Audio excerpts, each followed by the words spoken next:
बिस्मिल्लाहिर्रहमानिर्रहीम। अस्सलाम वालेकुम स्टूडेंट्स। बेटे, प्रीवियस लेक्चर में आप लोगों ने क्वेश्चन नंबर 8 तक देखा एक्सरसाइज 2.7 के। आज बेटे नेक्स्ट सेट है 10 और 11 का। क्वेश्चन नंबर 10 और 11 मैंने आपको प्रीवियस लेक्चर में बताया था कि सेम मेथड के हैं ये दोनों क्वेश्चंस। तो इन दोनों में से एक, और फिर 12 और 13 दोनों सेम मेथड के हैं। पेयरिंग मैंने आपको सारी एक्सरसाइज की प्रीवियस लेक्चर में बता दी थी कि किन किन क्वेश्चंस का पैटर्न सेम है, आपने किन किन क्वेश्चंस में कैसे काम करना है, और सेम जो जो क्वेश्चंस थे वो बताए थे। 7, 8, 9 लास्ट क्वेश्चंस थे जो सेम थे। उनमें से 8 मैंने आपको करके दिखाया था, 7 और 9 का हिंट भी दिया था, आप लोगों ने सेम वैसे ही करना है। अब बेटे 10 और 11 एग्जैक्टली एक जैसे हैं, दोनों का सेम मेथड है। 11 थोड़ा सा डिफ़िकल्ट है, वो मैं आपको करके दिखा रही हूँ, आप लोगों ने 10 खुद करना है। अब 11 में देखें बेटा, दो आपको इक्वेशंस दी हुई हैं, दोनों का इंडेक्स या दोनों की पावर क्या है, 2 है। ये इक्वेशन एक डिफरेंट काइंड की है, ये इक्वेशन एक डिफरेंट काइंड की है। ठीक है बेटा, ये इक्वेशन आप लोगों की बुक में मेंशन नहीं है। अगर कोई स्टूडेंट फर्स्ट ईयर में मैथ रखेगा तो वो देखेगा कि ऐसी इक्वेशंस को जिसमें वेरिएबल की पावर्स भी हों और वेरिएबल का प्रोडक्ट भी आ जाए, homogeneous equation with degree 1, with degree 2, with degree 3, कुछ भी, ठीक है, कहते हैं। तो अब यहाँ पर ये जो इक्वेशन है ना, इसको आपने सिंप्लीफाई करना है सबसे पहले। अभी इसको यूज़ नहीं करना है इक्वेशन 1 को। अब देखिए क्वेश्चन नंबर 10 में भी सेम ऐसी इक्वेशन दी हुई है, तो 10 की भी आपने ऐसी इक्वेशन ही पिक करनी है जिसमें एक्स और वाई का प्रोडक्ट भी पड़ा हुआ है। इस इक्वेशन की करनी है फैक्टराइजेशन, और फैक्टराइजेशन का मेथड वही है जो आप लोगों ने यूनिट 1 में सीखा। अब ये देखें, बाय यूजिंग इक्वेशन 2, ये इक्वेशन 2 एज इट इज़ लिख दी जो उसने गिवन आपको दी है। मिडल नंबर कौन सा, -5xy को ऐसे दो नंबर्स में ब्रेक करना है कि एडिशन या सब्ट्रैक्शन के बाद दोबारा से -5 आ जाए, और प्रोडक्ट उन दोनों नंबर्स का किसके बराबर आना चाहिए, 12 और 13 के प्रोडक्ट के बराबर आना चाहिए। ठीक है बेटा, तो फैक्टराइजेशन का रूल आप सबने चैप्टर 1 में सीख लिया है। अब ये देखें, 3x² -9xy + 4xy, इस -5xy को -9xy और 4xy में ब्रेक किया है। अब अगर इन दोनों को सब्ट्रैक्ट करेंगे तो -5xy ही दोबारा आ जाएगा। तो फैक्टराइजेशन की है सिंपल, फर्स्ट टू टर्म्स में से 3x कॉमन ले लिया, यहाँ से x बच गया, यहाँ से -3y आ गया। नेक्स्ट टू टर्म से 4y कॉमन ले लिया, यहाँ से फिर से x और यहाँ से -3y बच गया। अब दो फैक्टर्स आपके पास आ गए, एक x -3y और एक 3x + 4y। आप लोगों को ये भी मेथड पता है कि आप दोनों फैक्टर्स को बारी बारी ज़ीरो के इक्वल लिख लेते हैं और वहाँ से वेरिएबल का आंसर निकाल लेते हैं। लेकिन बेटा यहाँ पर तो दोनों वेरिएबल्स हैं, तो अगर हम ज़ीरो के इक्वल भी लिखेंगे तो हम किसी एक वेरिएबल का भी आंसर नहीं निकाल सकते। ये देखिए, मैंने दोनों फैक्टर्स बारी बारी ज़ीरो के इक्वल लिख दिए। ज़ीरो के इक्वल लिख के इनको इक्वेशन की शक्ल अभी क्यों दी है, क्योंकि यहाँ से आप किसी एक भी वेरिएबल की अभी वैल्यू नहीं फाइंड आउट कर सकते। दोनों अननोन है, इन दोनों इक्वेशंस में दोनों वेरिएबल्स ही अननोन पड़े हुए हैं। बेसिकली आपने करना तो इन्हीं की वैल्यूज़ फाइंड आउट है ना। तो बेटे अब क्या करेंगे, इन दो फैक्टर्स ने आपका काम आसान कर दिया, आपको दो लीनियर इक्वेशंस दे दी, और जैसे ही दो लीनियर इक्वेशंस आ गई, आपके पहले 4 क्वेश्चंस वाला मेथड स्टार्ट हो गया। सिर्फ क्या करना है, एक को उठाएं, एक इक्वेशन से। अब जैसे फॉर एग्जांपल अगर मैं इक्वेशन 3 को पिक करूं, वहाँ से x की वैल्यू 3y उठा के इस x की जगह पर पुट कर दूं, वहाँ से y का आंसर आ जाएगा। अगर आप इस इक्वेशन को सॉल्व करेंगे, वो y का आंसर उठा के जब आप यहाँ इस जगह पर पुट करेंगे, वहाँ से x का आंसर भी आ जाएगा। तो बेटे अब आप लोगों ने करना क्या है, पहले इक्वेशन 3 पिक करनी है, सारा प्रोसीजर पहले 4 क्वेश्चंस वाला रिपीट करना है, फिर इक्वेशन 4 पिक करनी है और फिर उससे वही प्रोसीजर रिपीट करना है। लेकिन अब क्वेश्चन थोड़ा लेंथी हो जाएगा। क्यों लेंथी होगा, क्योंकि वहाँ पर तो एक इक्वेशन होती थी पहले 4 क्वेश्चंस में, फिर नेक्स्ट में भी आपने देखा था, आपने लीनियर बना ली थी, तो वहाँ तो एक एक इक्वेशन होती थी, आप आराम से उस इक्वेशन की वैल्यू उठा के पावर 2 वाली इक्वेशन में पुट करके आंसर निकाल लेते थे। लेकिन अब यहाँ पर दो इक्वेशंस हैं, अब दोनों के लिए बारी बारी काम करना है। अब ये देखो, सबसे पहले ये वाली इक्वेशन यूज़ करने लगे बाय यूजिंग इक्वेशन 3।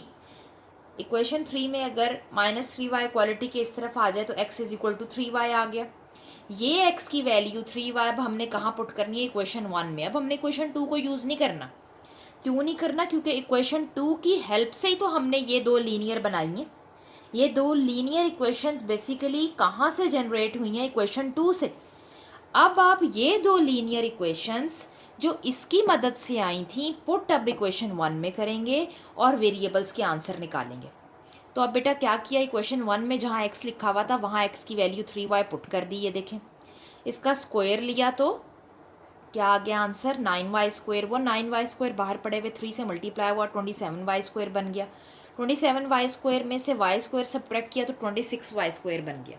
वो 26 इधर आके राइट हैंड साइड पे पड़े हुए 26 से जब डिवाइड हुआ तो आंसर 1 आ गया। अब y का स्क्वायर है तो जब हमने स्क्वायर रूट लिया, आपको पता है स्क्वायर रूट आपको दो आंसर्स देता है, एक पॉजिटिव एक नेगेटिव, तो +-1 आपका आंसर आ गया। ये +-1 अब आपकी मर्जी है दोबारा से इक्वेशन 3 में पुट कर दें या यहाँ पुट कर दें। ये भी तो इक्वेशन 3 से ही आई है ना।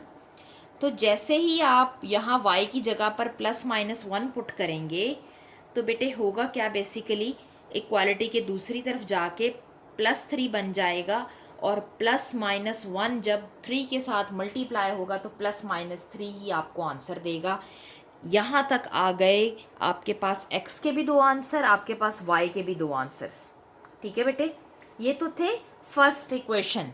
कौन सी इक्वेशन? ये वाली पहली लीनियर इक्वेशन से आने वाले वेरिएबल्स के दो दो आंसर। अब आपने दूसरी इक्वेशन उठानी है, उसमें से x की वैल्यू फिर से यहाँ पुट करनी है और फिर से दो दो आंसर निकाल लें। तो अब बेटा 4 ऑर्डर पेयर बनेंगे सॉल्यूशन सेट में। पहले 2 ऑर्डर पेयर बन रहे थे, अब 4 बनेंगे। अब देखें बेटे, दूसरी इक्वेशन पिक की, इक्वेशन 4 जो क्या थी, 3x + 4y। तो वो 4y क्वालिटी के इस तरफ ले आए, -4y, फिर ये 3 भी इधर आके डिवाइड हो गया। तो ये अब x की वैल्यू -4/3y आपने इक्वेशन 1 में पुट करनी है, यहाँ x की जगह पर। ये देखिए, अब यहाँ x की जगह पर -4/3y रिप्लेस किया। नेक्स्ट स्टेप में क्या किया, स्क्वायर्स अप्लाई किया, नेगेटिव साइन स्क्वायर की वजह से पॉजिटिव हो जाएगा तो 16/9y² आ गया। 3 9 के साथ कैंसिल होकर 3 रह गया डिनोमिनेटर में। अब उससे नेक्स्ट स्टेप में क्या करें, इनका एलसीएम ले लें। तो डिनोमिनेटर में यहाँ पर 3 मौजूद नहीं है तो 3 इधर जाके y² के साथ मल्टीप्लाई हो जाएगा। 16 और 3 को जब आप सब्ट्रैक्ट करेंगे तो 13 आ जाएगा और ये 3 क्रॉस मल्टीप्लिकेशन से 26 के साथ मल्टीप्लाई होने के बाद 78 बन जाएगा। अब क्या करें, उससे नेक्स्ट स्टेप में 13 इधर ला के 78 से डिवाइड करें तो आपका आंसर क्या आ जाता है, 6। ये आंसर है y² का। जब आप स्क्वायर रूट लेंगे तो +-√6 आपके दो आंसर्स आ जाएंगे y के। अभी x का काम रहता है। अब क्या करें, ये y की वैल्यू इक्वेशन 4 में पुट कर दें, यहाँ पर इस इक्वेशन में, या इक्वेशन 4 जो पहले आपने लिखी हुई देखी है उसमें पुट कर दें। ठीक है बेटे, तो वहाँ से x के दो आंसर्स आ जाएंगे। ये देखिए 3x + 4y, y की जगह पर +-6 पुट कर दिया।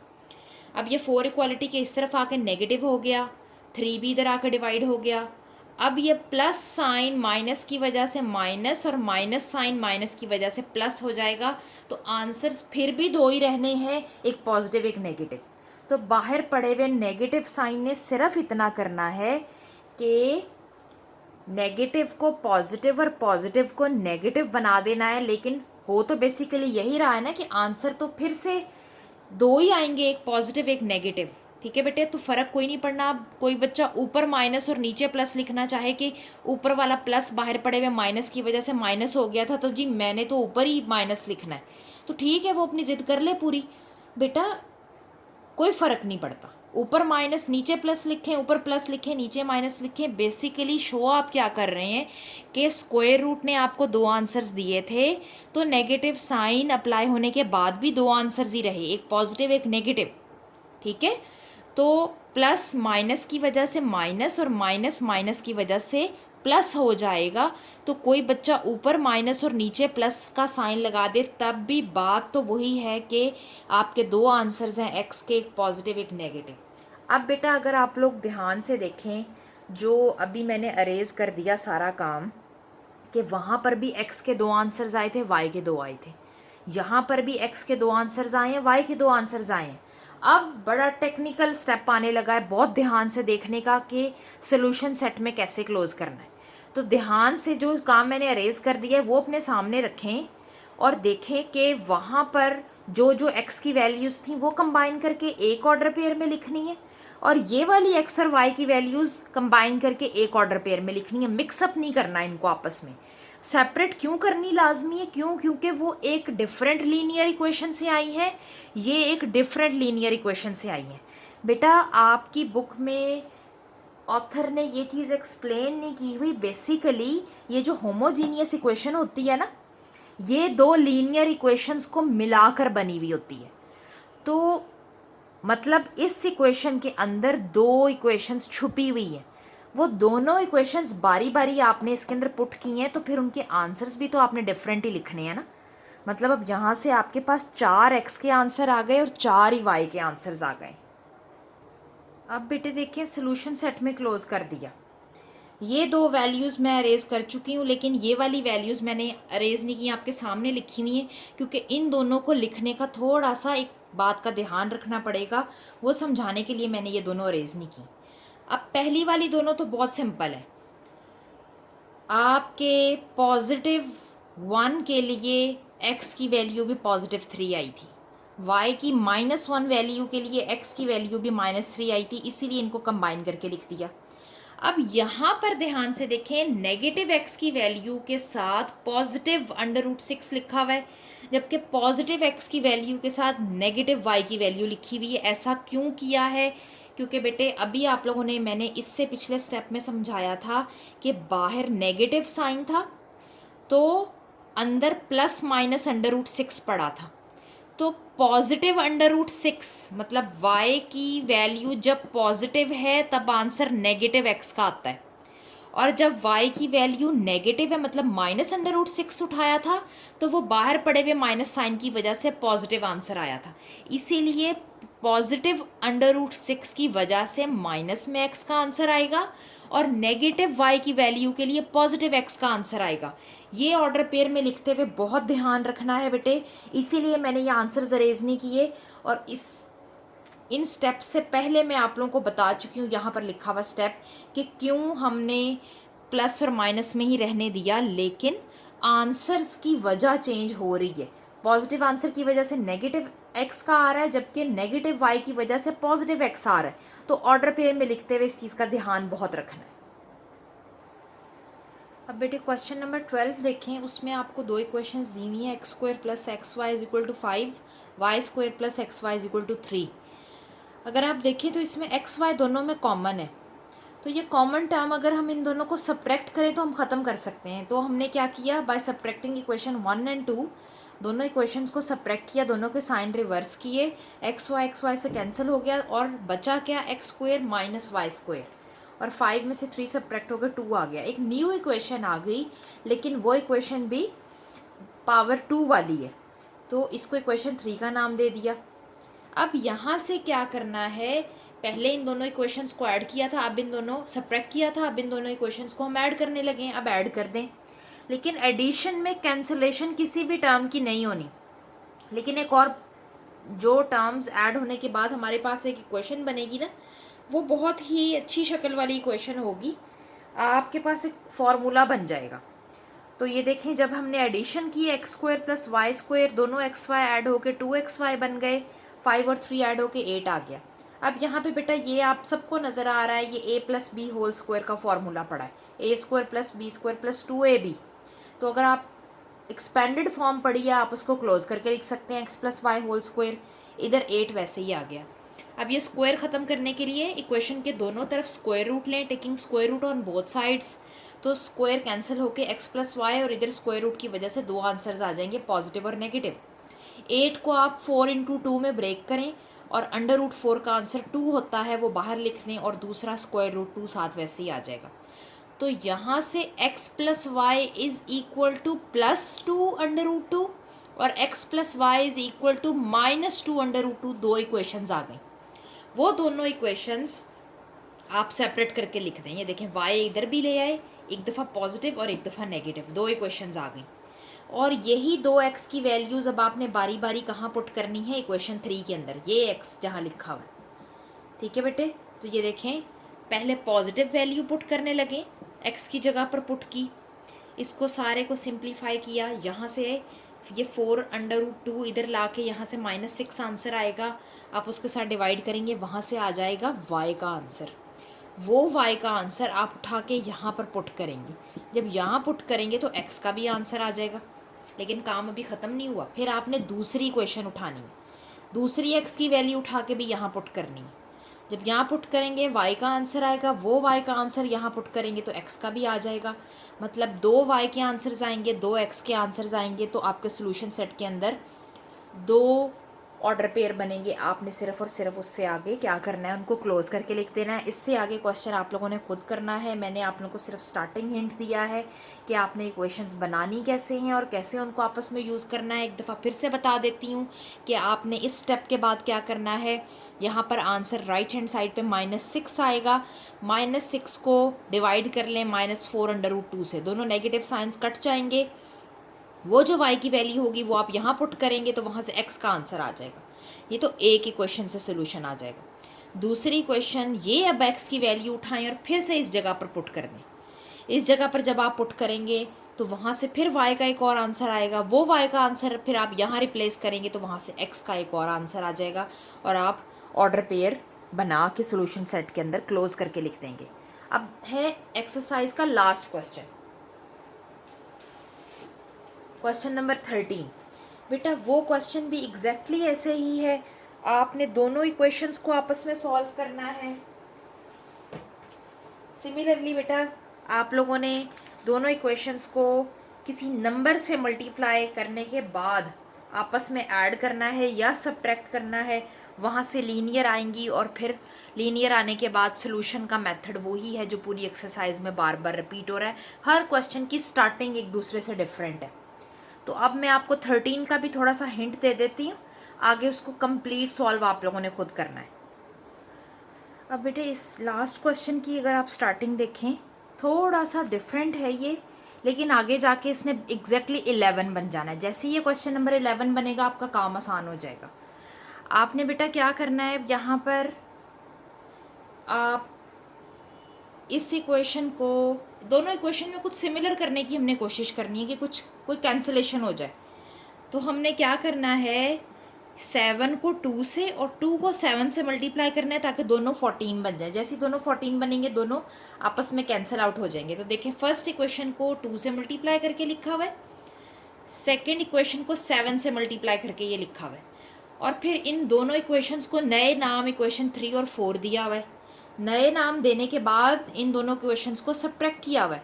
ये देखिए सब्ट्रैक्टिंग इक्वेशन 3 एंड 4, सब्ट्रैक्शन जैसे ही कि 14 से कैंसिल हो गया, 2x² वैसे ही आ गया, -21y² वैसे ही आ गया, 7 और 4 दोनों ऐड हुए, 11xy आ गया। अब बेटा अगर आप इसको रीअरेंज करके लिखें तो अब हमने करनी है इसकी फैक्टराइजेशन। 11xy को दो नंबर्स में ब्रेक किया, इन दो नंबर्स में एक 14xy में और एक 3xy में। ब्रेक करने के बाद क्या करना है, यहाँ से आपने फर्स्ट टू टर्म से कॉमन ले लेना है 2x और नेक्स्ट 2 टर्म से कॉमन ले लिया 3y। कॉमन लेने के बाद बेटे आपने फिर क्या करना है कि दो फैक्टर्स बना लिए, वो दोनों फैक्टर्स आपने बेटा बारी बारी जब ज़ीरो के इक्वल लिखे तो वहाँ से दो लीनियर इक्वेशंस आ गई। एक लीनियर इक्वेशन आ गई 2x + 3y, एक लीनियर इक्वेशन आ गई x - 7y। और यहाँ से स्टार्ट हो गया आपका क्वेश्चन नंबर 11। क्वेश्चन नंबर 11 में भी ऐसे ही था, दो लीनियर इक्वेशंस आ रही थी, एक उठाई थी, वहाँ से x के दो आंसर, वहाँ से y के दो आंसर, फिर दूसरी लीनियर इक्वेशन उठाई थी, वहाँ से x के दो आंसर, वहाँ से y के दो आंसर, तो टोटल 4 आंसर्स x के थे और 4 ही y के थे, तो 4 ही ऑर्डर पेयर बने थे, आपने सोल्यूशन सेट में क्लोज करके लिखे थे। अब आपने यही काम करना है। आप क्या करें, फॉर एग्जाम्पल अगर आप ये वाली इक्वेशन पिक करते हैं, ये वाली लीनियर इक्वेशन, तो x की वैल्यू x = 7y आप पिक करें, वो x = 7y आप इक्वेशन 1 में पुट कर लें या 2 में पुट कर लें, आपकी मर्ज़ी है। मतलब ये जहाँ x लिखा है यहाँ 7y और इस x की जगह भी 7y, तो पूरी की पूरी इक्वेशन y में कन्वर्ट हो जाएगी। उसको सारी को सॉल्व करें, सॉल्व करेंगे तो y के दो आंसर आएंगे। वो y के दो आंसर इस जगह पर जब आप लिखेंगे और उसको सॉल्व करेंगे तो वहाँ से x के दो आंसर आएंगे। ये हो गया एक काम, इसको साइड पे रखें। फिर उठाए ये वाली लीनियर इक्वेशन, यहाँ से x की वैल्यू क्या आ जाएगी, -3/2y। ये x की वैल्यू फिर से इक्वेशन 1 या इक्वेशन 2 किसी एक में पुट करें, सॉल्व करें, वहाँ से y के दो आंसर वो आप इस लीनियर में पुट करें और वहाँ से x के दो आंसर। तो ऑर्डर पेयर में 4 बनाकर सोल्यूशन सेट में क्लोज करके लिखने हैं। बस ध्यान इस चीज़ का रखना है बेटे कि आप लोगों ने जिस x या जिस y की वैल्यू के लिए x का जो आंसर आया था वो इकट्ठे एक ऑर्डर पेयर में लिखने हैं। आंसर्स बहुत ध्यान से लिखने हैं बेटा। बच्चों को अक्सर ये एक्सरसाइज डिफ़िकल्ट लगती है कि हमें समझ नहीं आती, जब क्वेश्चन में हमारे पेपर में हमारे सामने क्वेश्चन लिखा आता है तो हमने स्टार्टिंग कैसे लेनी है। तो बेटा स्टार्टिंग बहुत ही ज़्यादा आसान है। मैं आपको एक दफ़ा ये कंप्लीट एक्सरसाइज समराइज़ कर देती हूँ। बेटा देखें, पहले 4 सवाल अगर आप लोग अपनी बुक्स पर देखें तो बहुत ही ज़्यादा आसान है। आपने करना सिर्फ क्या है, लीनियर से वैल्यू उठाएं, क्वाड्रेटिक के अंदर पुट कर दें, वहाँ से आंसर आएगा किसी एक वेरिएबल का, वो उठा के दोबारा लीनियर में पुट करें तो दूसरे का भी आंसर आ गया। पहले 4 तो बड़े ही आसान थे। फिर 5th और 6 कैसे थे, 5th और 6 में कुछ नहीं करना था, सिर्फ और सिर्फ उन दोनों क्वेश्चंस में इक्वेशंस के स्क्वायर ओपन करके उनको सॉल्व करना था और फिर उन इक्वेशंस को सब्ट्रैक्ट करना था। तो आपके पास वेरिएबल्स विद पावर 2 कैंसिल हो जाने थे, लीनियर आ जाती हैं। जैसे ही लीनियर आ जाती हैं तो पहले 4 सवालों वाला प्रोसीजर स्टार्ट हो जाता है। फिर 7, 8, 9 में डायरेक्ट ऐड या सब्ट्रैक्ट नहीं कर सकते थे, किसी नंबर से मल्टीप्लाई करके वेरिएबल्स के कोफिशिएंट सेम करने के बाद आपने क्या किया था, ऐड और सब्ट्रैक्ट करके लीनियर इक्वेशंस बना ली थी। फिर 10 और 11 में डायरेक्ट एडिशन और सब्ट्रैक्शन से लीनियर फैक्टर्स नहीं बनते थे। तो आपने क्या किया, जो होमोजीनियस 2 इक्वेशंस दी हुई हैं उन दोनों की फैक्टराइजेशन की। मैं दोनों क्वेश्चंस के लिए इकट्ठा डिस्क्राइब कर रही हूँ, 10 के लिए भी और 11 के लिए भी। मतलब 10 की इक्वेशन भी और 11 की इक्वेशन में भी आपने करना क्या है, उसकी फैक्टराइजेशन करनी है। वहाँ से आ जाएंगी 2 लीनियर, वो दोनों लीनियर उठा के पहली वाली इक्वेशन के अंदर बारी बारी पुट करनी है और वहाँ से आंसर्स आ जाएंगे एक्स और वाई वेरिएबल के। अब क्वेश्चन नंबर 12 में आपके पास फिर से वही काम था, आपने दोनों इक्वेशंस को एक दफ़ा ऐड किया, एक दफ़ा सब्ट्रैक्ट किया और उनको सॉल्व करके आपने आंसर्स निकाल लिए। अब 13 में क्या किया हुआ है, आपने दोनों इक्वेशंस को डायरेक्ट ऐड और सब्ट्रैक्ट नहीं किया, बल्कि एक इक्वेशन को 2 से और एक को 7 से मल्टीप्लाई करने के बाद उन दोनों की सब्ट्रैक्शन की, लीनियर नहीं आई।